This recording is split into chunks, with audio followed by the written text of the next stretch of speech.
The Lancet, December 1961. Sir, congenital abnormalities are present in approximately 1.5% of babies.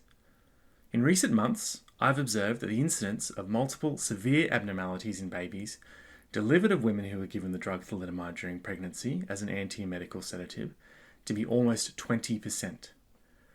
These abnormalities are present in structures developed from mesenchyme, i.e. the bones and musculature of the gut. Bony development seems to be affected in a very striking manner, resulting in polydactyly, syndactyly, and failure of development of long bones, abnormally short femora and radii. Have any of your readers seen similar abnormalities in babies delivered of women who have taken this drug during pregnancy? Hurstville, New South Wales, W.G. McBride. With this short but portentous letter, William McBride alerted the world to the dangers of thalidomide. This sounding of the alarm would go on to have massive consequences. For starters, it resulted in the relatively early withdrawal of thalidomide in Australia, meaning relatively few affected children compared to the rest of the world. It was a major impetus to the formation of the Therapeutic Goods Administration and the tightening up of regulation of pharmaceuticals in Australia, which had for the first 6 decades of Australian Federation proven to be a thorny constitutional challenge. It made William McBride famous and the darling of obstetrics in Sydney, and established a long interest in the role of medication in pregnancy in causing birth defects. His continued rise in fame and research work set the scene for his spectacular fall from grace 3 decades after he sounded the alarm. Perhaps, depending on where you sit, you'll see this as simply a reminder of the importance of diligence in research, or maybe as a cautionary tale as to the perils of alienating large drug companies and of personal fame as a medical practitioner. I'm Jake Leonard, and this is Medium Yield, recorded on Ngunnawal country. Before we get going, a few caveats in addition to the usual. As always, this episode does not contain any medical advice. If you have any medical concerns, please see your own doctor. Also, this episode deals with some heavier topics than have been in previous episodes. The thalidomide tragedy has an ongoing impact on victims of this drug who survive today and their families. Furthermore, some of the individuals discussed later are either very much still active in public life or have families still involved in public life. The reason I call this podcast medium yield and not low yield is that I occasionally wanted to talk about more serious topics than just licorice, and this is certainly one of those episodes. I've tried to treat it with the gravity that it deserves, and I hope that comes through. With all that said, let's get started.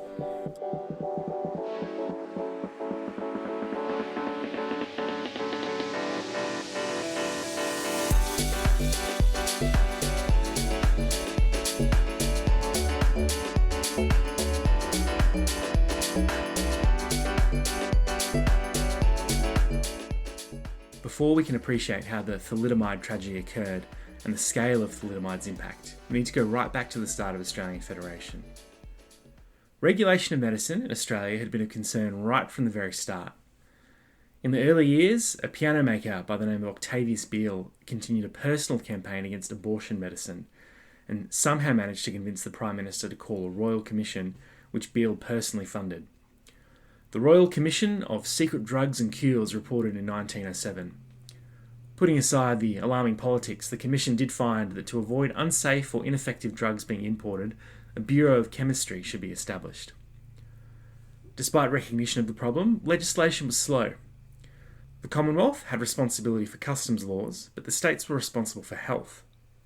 The World Wars drew government attention elsewhere. After World War II, attention returned to how to regulate drugs at a federal level. A contemporaneous commentator remarked in 1949, quote, "One receives the impression that as long as the manufacturer does not overstep the bounds, the policy is, we shall let it be. That is in marked contrast to the positive policy in Canada and in the United States, that no stone must be left unturned to protect the public. We in Australia have insufficient control over our own manufacturers and over imported goods, especially those from the continent about whose origin and testing we know nothing about." End quote. Despite some hand-wringing over the constitutional questions, the Therapeutic Substances Act was passed in 1953 and the Therapeutic Substances Regulations in 1956. These laws, however, were mostly concerned with the quality and consistency of drugs rather than proving that they were safe. In terms of drugs in pregnancy, the prevailing view in the first half of the 20th century, noting how revolutionary antibiotics had been, was that anything that was good for the mother was good for the child. This attitude had started to shift only slightly by the late 1950s, where there was an undercurrent of concern emerging about drugs not being tested before they were released.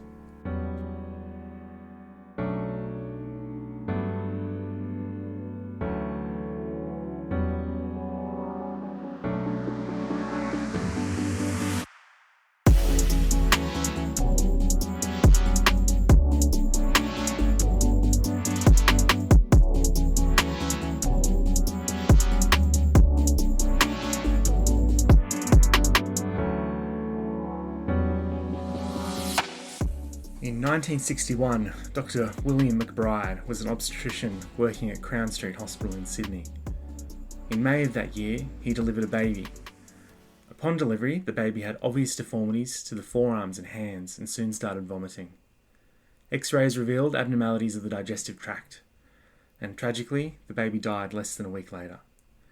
In the next month, 2 other babies were born with similar abnormalities. McBride was initially stumped. He knew that the 3 cases in quick succession of such similar birth defects, while in general the rate of birth defects is relatively low, suggested some common cause. Over the Queen's birthday long weekend in June 1961, he set to trying to figure it out. After considering all sorts of causes, infection, radioactive exposure from the Lucas Heights reactor, and so on, his attention soon turned to Distaval, the brand name of thalidomide. He had recently started prescribing it for his private patients. It was an antiemetic but also a sedative, so it was considered useful for very anxious mothers. He found a paper discussing a possible side effect of thalidomide in adults, which was peripheral neuritis. He intuited that perhaps thalidomide was interfering with amino acid metabolism in the developing fetus. He wrote a paper that weekend and sent it to the Lancet for submission. The next week, he also approached the medical superintendent of Crown Street and convinced him to withdraw Distaval from the hospital pharmacy. McBride also informed Distillers, who were the local manufacturer of Distaval. Much to McBride's dismay, the Lancet did not publish his paper. Around the same time, however, Dr Wudekin Lenz in Germany was reaching similar conclusions and had informed Distillers in Germany. Thalidomide was therefore withdrawn from the global market in late November of 1961. McBride wrote the letter that we opened with to the Lancet, who finally published it in December of 1961. Thalidomide shattered the illusion that drugs that were safe for mothers were safe for their babies. It also exposed again the lack of adequate pre-market testing. In the United States, the Food and Drug Administration had stopped thalidomide going to market in 1960 due to their concerns about inadequate testing. No such strong mechanism existed in Australia. Thalidomide was much discussed in the medical academic space over the next few years, but there was a slow response from the government. The slow response is perhaps not surprising given the difficulties with legislating drug control over the previous 6 decades. An editorial in the Medical Journal of Australia in April 1963 stated that the Australian government has, despite somewhat emotional public pressure, declined to act precipitously. But eventually, in response to thalidomide, as well as concerns with some other medications, the Australian Drug Evaluation Committee was appointed on the 3rd of June 1963. ADAC found themselves exasperated at inadequate controls over drug importation, and in 1966 demanded that the Minister of Health be informed again of the committee's grave concern and the continuing lack of adequate statutory control over the importation of new therapeutic substances. Eventually, the Therapeutic Goods Act was passed in 1966, which enabled the government to have more power over drug importation and regulation, which it exercised through various bodies, which eventually evolved into the Australian Therapeutic Goods Administration, which was formed as a separate body in 1989. Meanwhile, William McBride's letter warning of the perils of thalidomide rocketed him to medical stardom in Australia, and he became Sydney's favourite obstetrician. In 1962, the Daily Mirror named him Australia's Man of the Year. In 1969, he received a CBE, and the Order of Australia followed in 1977. He continued working as an obstetrician at Crown Street, and in 1971, 10 years after his letter, he was awarded the Gold Medal of l'Institut de la Vie. He travelled to Versailles to accept the award along with 250,000 francs, which would be equivalent to around $500,000 in Australia today. McBride used this money to establish Foundation 41 to study the causes of birth defects. He was able to use his public profile to leverage further fundraising efforts. This was the start of many years of research and advocacy into causes of birth defects. He appeared as an expert witness in cases regarding birth defects, most notably cases regarding a drug called Debendox, made by Richardson Merrill. Debendox was widely prescribed for morning sickness since 1956 and contained pyridoxine, vitamin B6 and doxylamine. McBride conducted some animal experiments at Foundation 41 with Debendox, but was never able to conclusively prove that it caused birth defects in animals, and struggled to get sufficient quantities of the ingredients of Debendox to conduct further experiments.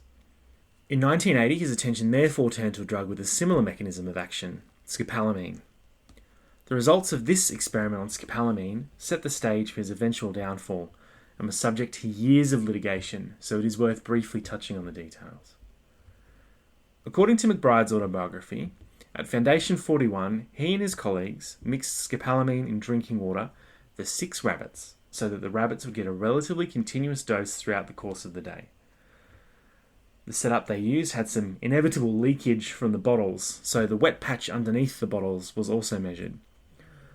The total dose consumed by the rabbits was calculated from the volume of water left in the bottles minus the leakage. Some of the rabbits were impregnated and later went on to have litters of pups, some of which had birth defects. The experiment also included an arm on chicken embryos, which demonstrated birth defects in some of the chicks exposed to scopolamine. McBride wrote up the findings and submitted the paper to the Journal of Toxicology and Applied Pharmacy. It was rejected, and one of the reviewers noted that the calculated ingested dose of scopolamine would surely have been fatal for 2 of the rabbits. This is where things began to unravel.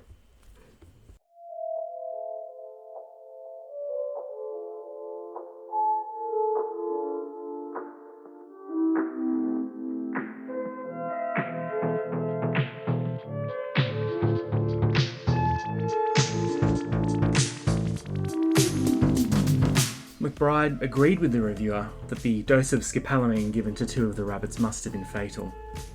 He therefore altered his data to show that these 2 rabbits had ingested about the same amount of scopolamine as all the other rabbits in the experiment. Quoting McBride here, "I did this because I believed it was likely that the reviewer, being a toxicologist, was correct. The important fact was that the experiment showed scopolamine could produce malformations in an experimental animal and was perhaps dangerous to women in early pregnancy." End quote. Around this time, McBride was also corresponding with a researcher by the name of Jan Langman. Langman had been doing similar research, but was unable to carry on due to illness. He gave his data to McBride and allowed McBride to use it. McBride submitted the paper, now with the modified doses of scopolamine and the additional data on 2 rabbits, to the Australian Journal of Biological Science, and it was published in 1982. One of the listed co-authors, Philip Vardy, took issue with the new paper and with his listed authorship, claiming to have had no knowledge of the paper's publication, a claim which McBride disputed. Vardy raised the issue with the Foundation 41 Research Advisory Committee. The committee convened in late 1982 and agreed that McBride should withdraw the data from the paper and repeat the rabbit part of the experiment, which McBride went on to do. Maybe that would have been the end of the matter if not for one Dr. Norman Swan. Yes, Daddy Norman Swan, still a very active broadcaster for the ABC. You may recognise him as the soothing Glaswegian voice of the ABC's COVID coverage. As Norman Swan tells it, there had always been rumours about McBride. When Swan was a young doctor, he was told to avoid Crown Street Hospital. He was told that McBride had been tipped off to thalidomide causing birth defects by a midwife by the name of Pat Sparrow. He was also told that McBride had a very high caesarean section rate, which caused harm to some babies being delivered inappropriately early. Swan pivoted his career to journalism, and in 1987 was relatively early in his new career.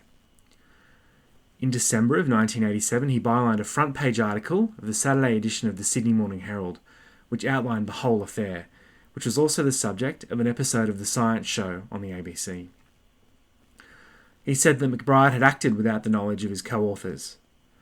The tone of the article was accusatory, and it also alleged that McBride had gone on to terminate the employment of 7 of the staff who had raised the issue of the paper, suggesting that the firing of these staff was in retaliation.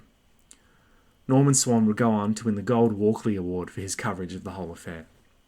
Foundation 41 commissioned a review in 1988, and in 1989 the Department of Health lodged a matter with the medical tribunal with 15 complaints against McBride, half of them to do with his professional practice as an obstetrician.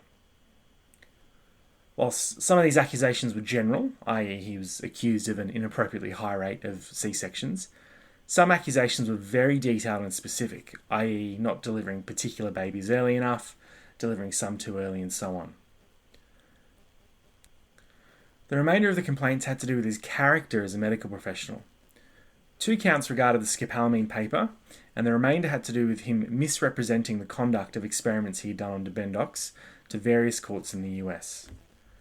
The case ran in Sydney for 4 years. For months, a parade of obstetricians argued the finer technical points of contemporary obstetric care. After intense scrutiny, McBride was cleared on the vast majority of the counts of professional misconduct, save for a single count of leaving a woman in labour without appropriate instructions for her ongoing care. The tribunal stressed that that was a minor lapse and not in keeping with his usual practice, and for what it's worth, several of the women involved spoke very highly of the care that they had received from McBride at the tribunal. The tribunal was less lenient on the counts of poor character, and after what was at the time the longest-running medical tribunal case in Australian history, they were unanimous in finding that he was not of good character. McBride was struck off the medical register, his reputation in tatters. He wrote his autobiography in 1994, which struck a relatively unrepentant tone.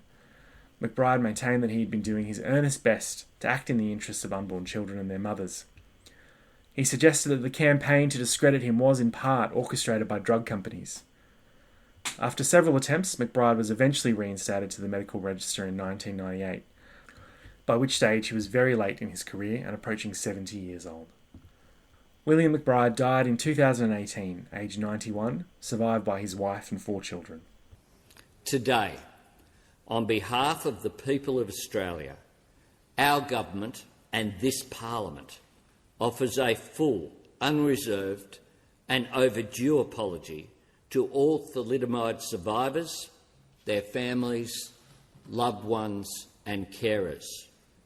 This apology takes in one of the darkest chapters in Australia's medical history, when expectant mothers, through no fault of their own, were exposed to a drug with devastating effects that were realised far too late.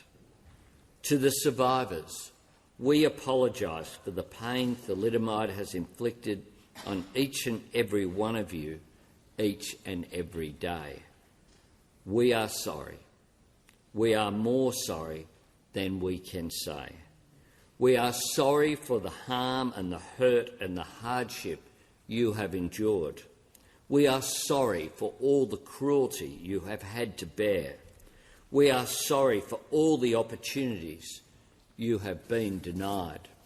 We are sorry for the battle you have had to fight over decades for fair support and due recognition. And we are sorry that there are so many who deserve this apology who have not lived to see this day. We offer our respect to their memories and we extend our deepest sympathies to their families and friends. That was Australian Prime Minister Anthony Albanese speaking in a national apology to thalidomide survivors in 2023. And I think it's only appropriate for the last word in this episode to be to discuss what happened to those who survived exposure to thalidomide. In Australia, probably 39 children survived birth defects due to thalidomide, with a similar number being stillborn or dying soon after birth. These survivors are now in their 60s. Globally, estimates of the number of thalidomide survivors ranges from 5,000 to 10,000. Drug companies were relatively forthcoming in providing compensation to survivors and their families, with compensation issued by distillers in 1970. There were further payouts by Diageo, the company that replaced distillers, in 2008 and 2014. The Australian government, however, long took the line that it was the drug companies' responsibilities to compensate victims. Survivors, however, long maintained that the Australian government owed a moral responsibility to survivors. As discussed before, regulating the safety of drugs had long been a problem for the government before thalidomide in a way that it wasn't in other countries. Furthermore, whilst thalidomide was technically withdrawn from sale in late 1961, there was not a concerted effort to ensure that the product was actually removed from pharmacy and doctor surgery shelves, which did occur in places like New Zealand. It's estimated that up to 20% of thalidomide survivors in Australia were exposed after the removal of the drug from the market. A Senate committee considered the matter in 2019 and made several recommendations, notably that an apology be issued and that survivors receive lump sum payments and ongoing payments. The government accepted those recommendations, and a scheme for payments to thalidomide survivors has since been established.